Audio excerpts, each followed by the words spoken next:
Hey there, homeowners. Want to cut your energy bills and make your home more efficient? Well, I've got some awesome tips for conducting your very own energy audit. Let's dive in. First up, check for drafts. Walk around your house, especially near windows and doors. If you feel a breeze, it means you're losing valuable heat in the winter and cool air in the summer.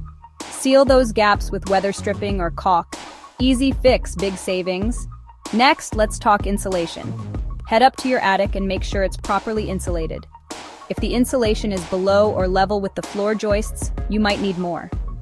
Adding insulation can significantly reduce heating and cooling costs. Now onto your heating and cooling systems. Change those air filters regularly. A clogged filter makes your system work harder using more energy. Also, consider a programmable thermostat. Set it to adjust the temperature when you're not home. Smart and efficient. Don't forget about your appliances and electronics. Unplug devices when they're not in use or use a power strip to turn off multiple items at once. Some electronics use energy even when they're off, known as phantom loads. Every little bit helps. Finally, lighting. Switch out old bulbs for LED ones.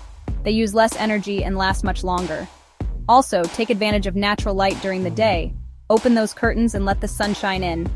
Conducting an energy audit doesn't have to be complicated. With these simple tips, you can make your home more efficient and cut your energy bills. Thanks for watching. Don't forget to like and subscribe for more awesome tips. See you next time.